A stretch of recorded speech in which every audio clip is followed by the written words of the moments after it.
ఈ ధర్నా పెట్టడానికి రీజన్ మెయిన్గా ఏంటంటే నేను ఒక బాధితుడిని. సో నేను ఒక అడ్వకేట్ శ్రావ్య అని చెప్పేసి ఇక్కడే ఉంటుంది చిక్కడపల్లిలో దగ్గరలోనే. సో ఆ అమ్మాయి బాధితుడిని నేను ఒక మూవీ కేసులో ఒక 30 లక్షలు ఇన్వెస్ట్ చేసి ఆ అమ్మాయి దగ్గరికి వెళ్ళడం జరిగింది. ఆ సివిల్ కేసు మ్యాటర్ తనకి ఇవ్వడం జరిగింది.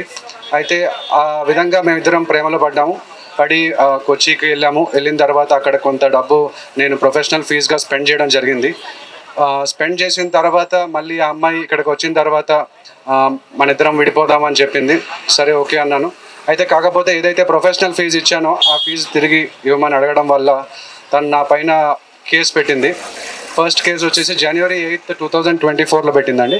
షీ టీమ్స్ పోలీస్ వాళ్ళు వచ్చి మా ఇంటికి నా టేబుల్ మీద ఉన్న 4 గ్యాడ్జెట్స్ అన్నీ కూడా 2 ఫోన్స్ 2 ల్యాప్టాప్స్ హార్డ్ డిస్క్ అంతా కూడా సీజ్ చేసేసారు without giving a Caesar report.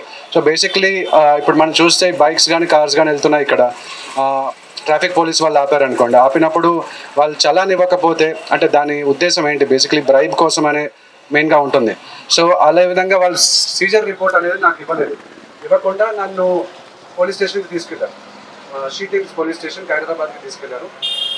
సాయంత్రం 4 గంటల నుంచి రాత్రి 11 గంటల వరకు అక్కడే ఉంచారు. నాకు అంటే నేను ఒక ఐటీ ఎంప్లాయీ, నా గ్రాస్ శాలరీ 36 lakhs ఉండేది. సో ఆ జాబ్ కూడా పోయింది పర్ఫార్మెన్స్ ఇష్యూ వల్ల. సో నన్ను అసలు ఎటువంటి అంటే ఒక రెస్పెక్ట్ లేకుండా ట్రీట్ చేయడము, ప్లస్ నన్ను ఒక క్రిమినల్ లాగా ట్రీట్ చేసి నా గ్యాడ్జెట్స్ అనేవి రిటర్న్ ఇవ్వలేదు. నేను ఎంత ట్రై చేసినా కూడా రిటర్న్ ఇవ్వలేదు. రిట్ పిటిషన్ వేసాను హైకోర్టులో, అయినా కూడా నాది ఇంకా ఆ కేసు పెండింగ్లోనే ఉంది. ఆల్మోస్ట్ 450 రోజులు అయిపోయింది, నా గ్యాడ్జెట్స్ రిటర్న్ రాలేదు. సో అయితే ఆ గ్యాడ్జెట్స్ కోసం రిట్ పిటిషన్ వేసిన తర్వాత ఇమీడియట్గా పోలీస్ వాళ్ళు నన్ను పిలిచి ఇదిగో నీ గ్యాడ్జెట్స్ ఇస్తాము అని చెప్పేసి నాతోటి మళ్ళీ సీజర్ రిపోర్ట్ మీద డిసీట్ఫుల్గా మోసపూర్వకంగా వాళ్ళు సిగ్నేచర్ పెట్టించుకొని అంటే ఏదైతే అన్అఫీషియల్గా చేశారో అది అఫీషియల్గా చేశారు. సో అందుకని మళ్ళీ నేను స్టేట్ హ్యూమన్ రైట్స్ కమిషన్కి తర్వాత లోకయుక్తకి కూడా కంప్లైంట్ చేయడం జరిగింది. ఇలా నాకు అన్యాయం జరిగింది, నా హ్యూమన్ రైట్స్ ఏవైతే ఉన్నాయో వైలేట్ అయినాయి అని చెప్పేసి వెళ్తే అక్కడ జడ్జిలు లేరు యాక్చువల్గా.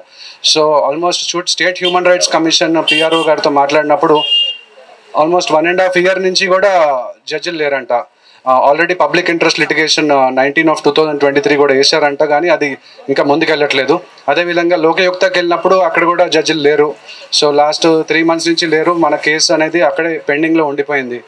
సో అందుకని ఈరోజు మనం ఆ జడ్జిల అపాయింట్మెంట్ కోసం అని చెప్పేసి, అలాగే శేఖర్ భాష గారు చెప్పినట్టు అమ్మాయిలకే కాదు అబ్బాయిలకు కూడా అన్యాయం జరుగుతుంది. సో హీ టీమ్స్ అలాగే నేషనల్ కమిషన్ ఫర్ మెన్ కూడా పెట్టాలని చెప్పేసి, అదేవిధంగా కొన్ని స్టేట్స్లో ఆల్రెడీ పోలీస్ కంప్లైంట్స్ అథారిటీ ఉంది, కానీ దౌర్భాగ్యంగా మన స్టేట్లో తెలంగాణలో లేదు పోలీస్ కంప్లైంట్స్ అథారిటీ అని. అంటే పోలీసులు ఎవరైనా ఒకవేళ దౌర్జన్యం చేస్తే వాళ్ళ మీద కంప్లైంట్ ఇవ్వడానికి పోలీస్ కంప్లైంట్స్ అథారిటీ పెట్టాలి అని సుప్రీంకోర్టు ఆల్రెడీ ఇచ్చింది గైడ్లైన్స్, కానీ ఆ పోలీస్ కంప్లైంట్స్ అథారిటీ అనేది లేదు. అదేవిధంగా సైకాలజిస్టులను పెట్టాలని చెప్పేసి, బేసిక్లీ పోలీస్ స్టేషన్స్లో ప్లస్ జైల్స్లో కూడా సైకాలజిస్టులను పెట్టాలని చెప్పేసి, ఎందుకంటే కొంతమంది అమ్మాయిల మెంటల్ స్టేటస్ కరెక్ట్గా ఉండకపోవడం వల్ల వాళ్ళు రాంగ్ కేసులు పెట్టడము, అదేవిధంగా ప్రిజనర్స్ని కూడా రీఫార్మ్ చేయడము, అదే విధంగా పోలీసులు కూడా సూసైడ్లు చేసుకుంటున్నారు.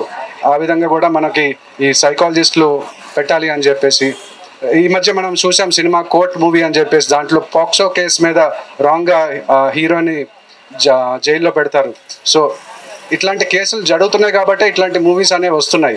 సో అందుకని మా డిమాండ్ ఏంటంటే, మేమందరం లా స్టూడెంట్స్, మా డిమాండ్ ఏంటంటే ఇక్కడ పోలీస్ లోకయుక్తలో జడ్జిలు అపాయింట్ చేయాలని చెప్పేసి, అలాగే నేను యాక్చువల్గా పోలీస్ స్టేషన్కి వెళ్ళినప్పుడు బందోబస్తుకి వెళ్తున్నారు యాక్చువల్గా ఏసీపీ గారు కానీ డీసీపీ కానీ కొన్నిసార్లు బందోబస్తులకు వెళ్తున్నారు. అలాంటప్పుడు మనకి పబ్లిక్ ఎట్లాగా మన కంప్లైంట్స్ ఇవ్వాలంటే ఎలాగా, బందోబస్తుకి వెళ్ళారని చెప్పేసి వెళ్ళిపోమంటారు. సో మనం జాబ్లు వదిలేసుకొని తర్వాత ఈ బందోబస్తులకి సెపరేట్ పోలీసులు పెట్టాలని చెప్పేసి. రెండోది స్టేట్ హ్యూమన్ రైట్స్ కమిషన్లో నేను ఇప్పుడు ఇందాక చెప్పాను, PRO గారు ఆల్మోస్ట్ 5,000 కేసులు పెండింగ్లో ఉన్నాయి. ఆ 5,000 కేసులు సాల్వ్ చేయాలంటే జడ్జి గారిని అపాయింట్ చేయాలి. అదేవిధంగా ఇక్కడ హీ టీమ్స్ గురించి మనము ఇందాక శేఖర్ భాష గారు మాట్లాడినట్టు. సో ఇవన్నీ మా డిమాండ్స్ అండి బేసిక్లీ.